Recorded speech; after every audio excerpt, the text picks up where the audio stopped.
What are some books that were really important in your journey? If you can, tell us 3. Yes. I'm gonna put a number. So Okay. But three books that were really important in your journey. Okay, a book by Mike Bickle, Passion for Jesus. What's that one? Fasting. Yeah, whatever. The Rewards of Oh, Fasting. yeah, Rewards of Fasting. I forgot that. No, I'm kidding. Yeah, it can't be Mike Bickle's Okay. books and not the Bible. Okay, let me see, because I love to read. Not because I'm so disciplined. I love to read. Okay. I'm sure you do too. You like it? I love reading. You have pleasure in reading. Yeah, because I like biographies. I read really? lots of stirring biographies. I remember when I 18 and 19 and 20, I read biographies. Charles Finney. Oh, fantastic. Yes. His autobiography, it's that thick. I read the biography of George Whitefield, the great revivalist in the Yes. First Great Awakening. I read the biography, John G. Lake. You know John G. Lake? No. Oh, John D. Lake? John G. Lake. No. I don't remember.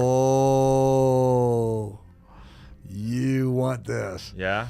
Have you ever heard of Andrew Murray, Yes. the famous guy in South Yes. Africa? Andrew Murray is probably the most prominent leader in South Africa, let's say 1910, 1920, something like that. He wrote School of Prayer. Oh, he wrote like 50 books.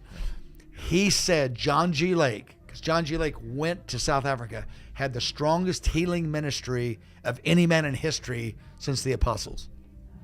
They claim documented 500,000 documented healings in a 5 or 7 year period of time in South Africa, something like that. Someone told me that many years ago. I just go on Amazon, John G. Lake. Okay. He writes these little books. They're about 50, 60 pages. He's got about 10 of them. Fantastic sermons. I didn't read it because of his miracles. His passion for God was amazing. Yes. Amazing passion for God.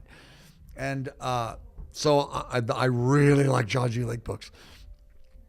I liked a guy that really touched me. I don't expect too many to get a hold of this one, but Bernard of Clairvaux. Have you heard that name? Okay, Bernard of Clairvaux. Okay, No. he was probably one of the most famous mystics, monks in the 1200s. Well, the 12th century, 1100s on, in France. And he started a monastery, and he gave his life to study the Song of Solomon and the Bridegroom Revelation. And he had incredible life of deep devotion to Jesus.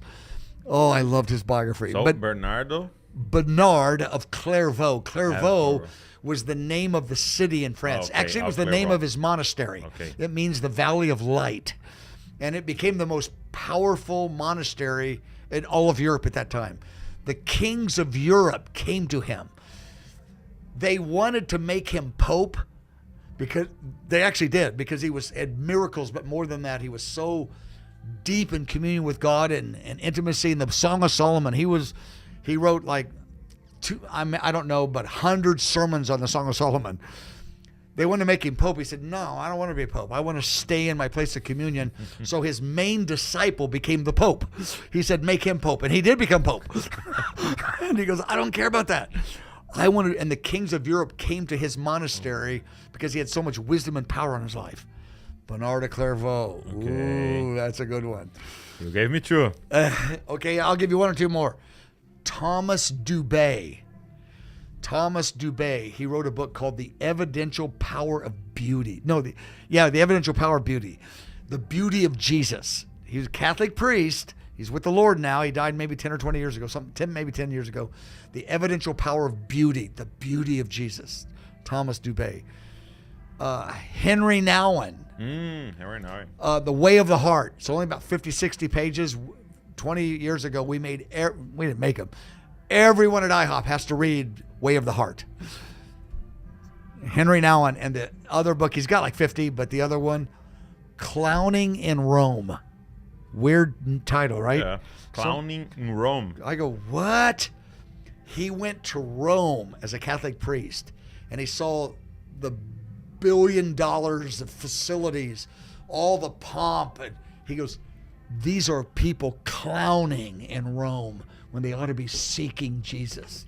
So he talked about all the wealth and pomp of his institution and how it was opposite of what the Lamb of God called them to. Oh my gosh, it's not mean, but it is piercing. Okay. Because he goes, do you want to go? Because evangelicals, we have pomp, big ministries, wow, and we're clowning too.